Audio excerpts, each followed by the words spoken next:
पे न जाया करें, पहले मुस्तफ़ा की सोच देखा करें। मेरे हुजूर ने हमारे लिए किस चीज का इंतखाब किया है, पहले उस पर गौर किया करें। बाप ने कहा था ऐसी ससुराल तलाश करनी है जहां पर नाम लेकर के लोगों की गर्दनें झुक जाया करें। कम से कम लेवल का तो होना चाहिए, बराबरी का तो होना चाहिए। आज लोग रिश्ते की बात करते हैं, मुफ्ती साहब आप हिंदुस्तान में घूमते हैं, मेरे बेटे का रिश्ता कराइए। कैसी बेटी चाहिए कि बस बराबर के लोग होने चाहिए। बराबरी से क्या मतलब है? तो 7 फीट का है जो तेरी ससुराल वाले 7 फीट के होने चाहिए, तेरी 11 फीट की लंबाई है जो तेरी बराबरी के लोग नकी में लगे गए। कहा नहीं नहीं तुम नहीं समझे, बराबरी के लोग ऐसे होने चाहिए जैसे खाने पीने में हम बेहतर हैं वैसे खाने पीने में वो अच्छे होने चाहिए। जैसे अमीरी में हमारा तस्करा है ऐसे अमीरी में उसका तस्करा होना चाहिए। मैंने कहा नादान तूने बराबरी यहाँ तलाश की है, क्या कि अच्छा होता कि तू कह देता मौलवी बेटी ऐसी चाहिए कि जब चले तो उसके हुस्न में किसी हीरोइन की अदा नजर ना आए, जब वो बोले तो उसके लहजे में कनीज़े फातिमा के जलवे नजर आने चाहिए, जब वो चले तो अदाए मुस्तफा नजर आनी चाहिए।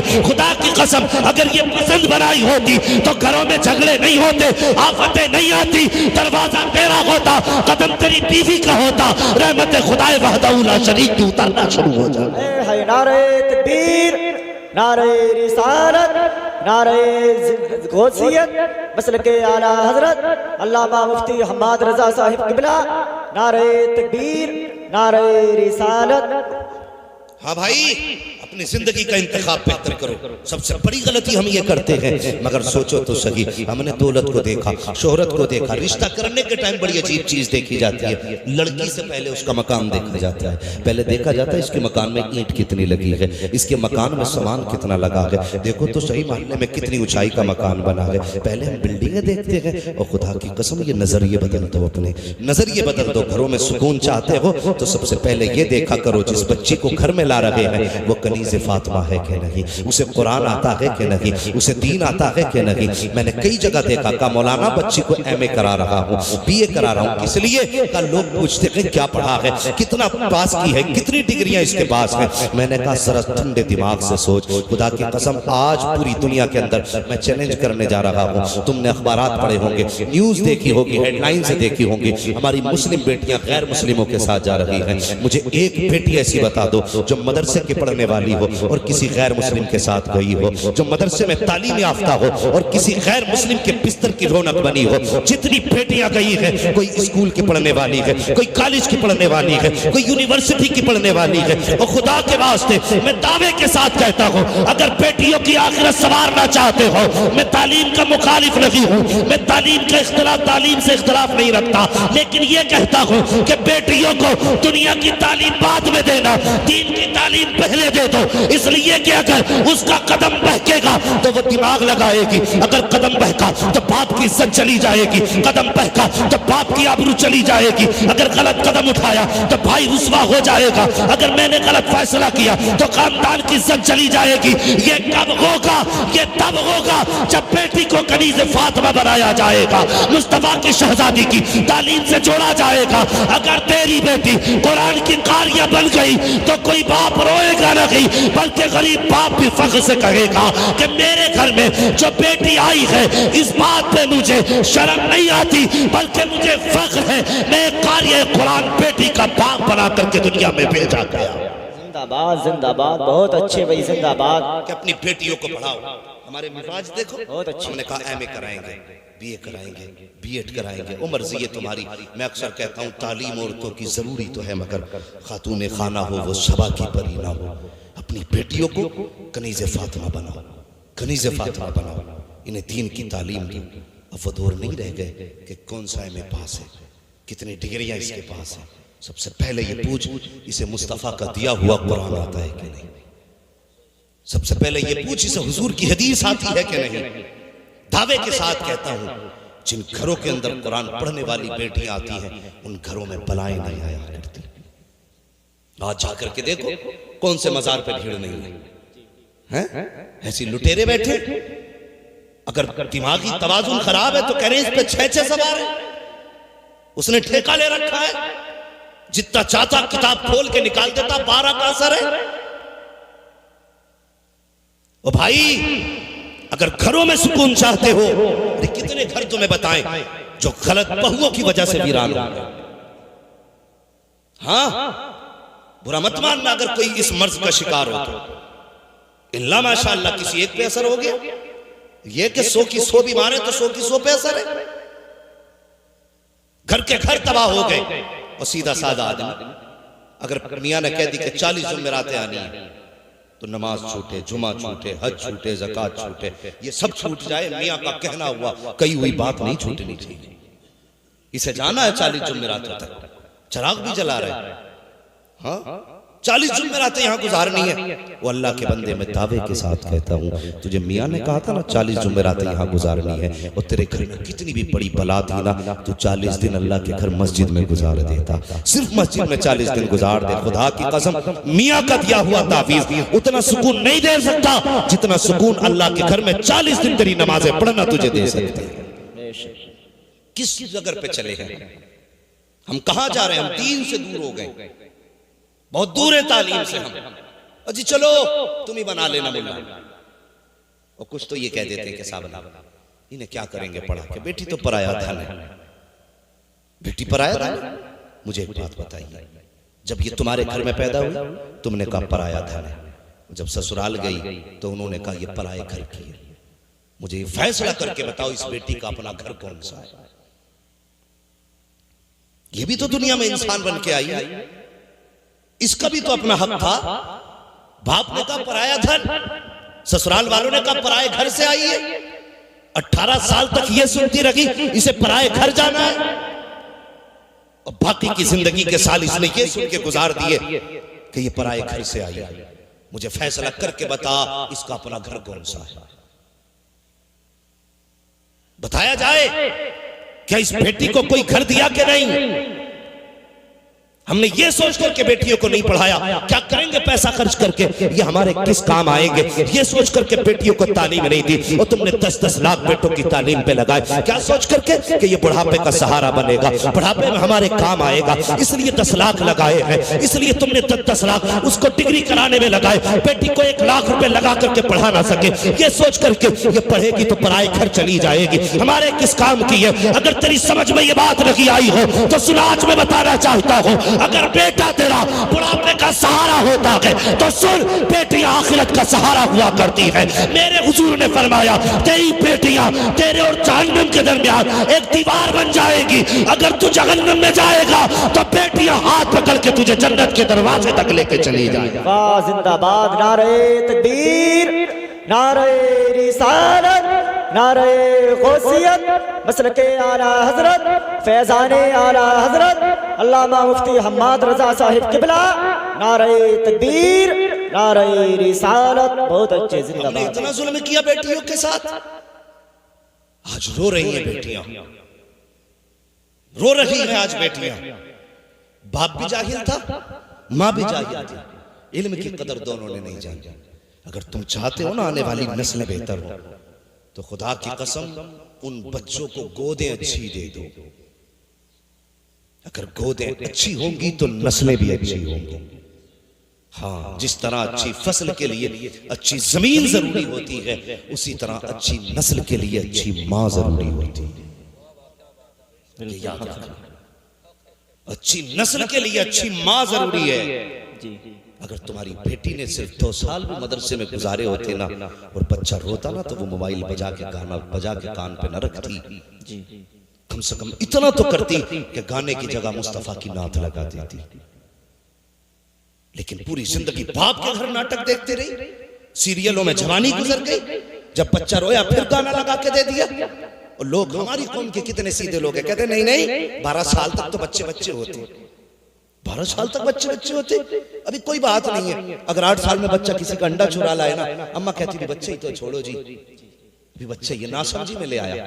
नहीं, बच्चे की परवरिश 10 साल या 8 साल के बाद नहीं, बच्चे की तरबियत तब से शुरू हो जाती है जब बच्चा माँ के शिकम में आता है। जी जी बिल्कुल। मैं आपको कहानी नहीं सुना रहा हूं, ये जिंदगी का हर्फ आखिर बता रहा हूं। अगर इसको सुनने के बाद भी गफलत की तो कोई बचाने वाला नसीब नहीं होगा। न मियाओं के तावीज बचा पाएंगे, न मियाओं के गंडे बचा पाएंगे। ये याद रखना, बच्चा तभी से तरबियत के लिए मुतवज्जो हो जाता है जब मां के शिकम में आता है। वो बच्चा नहीं, मेरे उस्ताद गिरामी ने भी बताया, सरकार गो से पाक, अल्लाह अकबर। पूछो ना उलमा से, दुनिया में तशरीफ लाए, माँ उस्ताद के पास ले गई, पढ़ाइए ना हजरत मेरे बच्चे को। उस्ताद ने बिस्मिल्लाह पढ़ाई, पढ़ना शुरू किया, 17 या 14 पारे पढ़ डाले। उस्ताद ने क्या कहा, जहां इतने पारे हिफ्ज़ किए उतने बाकी भी वही कर लेते। तो आपने क्या फरमाया था, कहा उस्ताद जिस दरसगाह में मैंने इतने पारे याद किए हैं उस दरसगाह में इतनी पढ़ाए जाते हैं। उस्ताद ने कहा क्या बात, कहना क्या चाहते हो? फरमाने लगे ये मैं किसी मकतब में नहीं सीख के आया, ये मैंने माँ की गोद में सीखे। वाह जिंदाबाद, बहुत अच्छे। माँ की गोद में सीखे। ऐसी कितनी बातें तुम्हें बताऊंगा, माँ की गोद में सीखे। इसलिए मैं कहता हूं अगर नस्ल अच्छी चाहते हो तो गोदे अच्छी दो। हाँ, अगर बेटी कुत्ता बिल्ला पढ़ के आएगी तो तेरे बेटे को कुत्ता बिल्ला पढ़ाएगी। अगर माँ कुरान वाली होगी तो बेटे भी कुरान वाले होंगे। माँ हदीस वाली होगी तो बेटे भी हदीस वाले होंगे। माँ अगर दीन वाली होगी तो बेटे भी दीन वाले होंगे। अल्लाह अकबर। खुदा के वास्ते बेटियों के साथ ना इंसाफी ना करो। बाप भी जाहिल था, कहता ना पराया धन है। माँ भी जाहिल थी, कहने लगी परदेश जाना है। ससुराल पहुंची है तो वहां भी सारे जाहिल मिले। ससुर भी जाहिल है, सास भी जाहिल है। उसे क्या अच्छा लगता है? उसे अच्छा लगता है मुझे उठ के चाय पिलाए, टाइम से खाना दे, मेरे कपड़े वक्त पे धो के दे। बुढ़िया कहती मुझे अम्मा अम्मा कह के पुकारे। अगर नमाज में बहू लग जाए तो जाहिल सास ससुर होते हैं तो कहते हैं मुसल्ले पे पड़ी रहती है, बाकी का काम कौन करेगा? खुदा के वास्ते अगर इनमें इल्म होता तो तेरी बेटी को पराया धन नहीं कहा जाता। अगर इनके पास इल्म होता तो पराया घर की ना कहा जाता। मैके में होती तो घर वाले कहते ये हमारी है, ससुराल जाती तो कहते ये हमारी है। बेटी आज बेघर है, अगर इल्म होता तो उसे खुदा दो घर अता फरमा देते। सुभान अल्लाह, जिंदाबाद, बहुत। इसलिए जरूरी है कि बेटियों को तालीम दो, तालीम दो। हजरत मुफ्ती साहब किबला के इलाके में, मेरे उस्ताद गिरामी के इलाके में आप चले जाइए, घोसी बस्ती इधर साइड में आप चले जाइए, इतना अच्छा माहौल है। वहां बेटियों को जायदाद में हिस्सा दिया जाता है। लेकिन जानते हो इलाका कैसा है? वो उस घर में हर घर के अंदर आलिमाएं मौजूद है। अगर किसी को खुदा ने 7 बेटियां दी है ना तो सातों की सातों आलिम। 5 भाई है तो पांचों के पांचों आलिम है। इतना अच्छा माहौल, जब उस इलाके में जाओ ना ऐसा लगता है जैसे मुस्तफा के मदीने की बहारें नजर आ रही है। ये इल्म की बरकतें हैं। लेकिन यहाँ तो इल्म से मतलब ही नहीं है। ना बेटे को पढ़ाया ना बेटी को पढ़ाया। कुत्ता बिल्ली पढ़ाया तो वो बाप की जायदाद को माले गसब समझ के ना उस पर बैठ जाता है। हाँ, ये अब्बा का माल है तो फिर मेरा। ओ भाई, शरीयत ने बेटियों का भी हक रखा है। तुमसे गुजारिश करूंगा, पूछो मुफ्ती साहब किबला से, पूरे इलाके को फतवे हजरत अता फरमाते हैं अपने कलम से। पूछो हजरत से, अगर बेटों का दुगना है ना तो एक हिस्सा बेटी का भी है। देते हैं हम लोग? नहीं। कयामत के दिन पकड़ होगी एक एक की, चाहे कितना बड़ा हाजी नमाजी क्यों ना हो। अगर बेटी का हक खा के गया है ना, उस वक्त तक बख्शा नहीं जाएगा जब तक बेटी का हिसाब नहीं ले लिया जाएगा। देते हैं हम लोग? बिल्कुल नहीं। बस इंतजार करते हैं। अब्बा कहता ना इसे संभाल बेटे, नाराज ना हुआ कर बहन पे, ये 18 साल की मेहमान है, फिर चली जाएगी तो ये लौट के नहीं आएगी। और खुदा के वास्ते बाप हया कर, जब तू बेटों को जायदाद बांटा करे ना तो जहां बेटों को तूने 2 कमरे दिए हैं, 1 कमरा बेटी को भी दे दिया कर। इसलिए कि जब ये ससुराल से वापस आया करे तो इसे तेरा मेरा मुंह देखना ना पड़ा करे। इसका जब तूने 1 कमरा घर में दिया होगा तो जब आएगी ना तो फख्र से सर उठा के आएगी कि तुम्हारी जायदाद में नहीं आ रही हो, मैं अपने उस मकान में आ रही हूं जो मेरा बाप मुझे दे करके गया है, जो मेरे बाप ने मेरा हिस्सा मुकर्रर किया है। मैं अपनी जायदाद में आ रही हूं। कभी बेटियों के साथ ना इंसाफी ना किया करो, इन्हें कमजोर ना जाना करो, बेटियों के साथ उनका हक ना खाया करो। अल्लाह तौफीक दे तो बेटियों का हक अदा किया करो। बेटियां पैदा हो तो चेहरे उतर जाते हैं, कहते नहीं बेटा होगा तो इसे डॉक्टर बनाऊंगा। बेटी पैदा हुई तो काम काज में लगा दिया। कितने तुमने मीठा जहर बेटियों को दिया, उसको पूरा जिंदगी तुम उससे घर की सफाई कराते रहे, उससे बिस्तर उठवाते रहे, बिछवाते रहे, तुम्हारे कपड़े धुलती रही। कभी उसकी जिंदगी और मुस्तकबिल के बारे में नहीं सोचा। तुमने बेटियों के साथ कितनी बड़ी नाइंसाफी की है। तुम्हारे चेहरे उतर जाते हैं बेटियों की पैदाइश में। ओ मुस्कुरा दिया करो। अगर बेटे पैदा होते हैं तो खुदा की कसम वो बुढ़ापे की लाठी बन करके आते हैं। जब बेटियां आती हैं तो रिस्क का सहारा बन के आती है, जन्नत का टिकट बन के आती है, आखिरत का परवाना बन के आती है। बेटियों को देख करके चेहरे न बिगाड़ा करो। बेटी कितनी बड़ी नेमत होती है, कभी तुमने सोचा ही नहीं है। अल्लाह अकबर। जब मेरे हुजूर के आंगन में सैयदा तैयबा ताहिरा आबिदा साहिदा हजरत फातिमा ज़हरा तशरीफ लाई है, आपकी चच्ची मेरे हुजूर की चच्ची दौड़ करके आई, कहती या रसूल अल्लाह, मेरी ख्वाहिश थी कि इस बार बेटा होता, मैं आपको बेटे की खुशखबरी देती, हुजूर आप मुझे इनाम से नवाजते। कहा क्या हुआ? कहा लेकिन क्या करूं, खुदा ने आपको चौथी बेटी अता फरमाई है।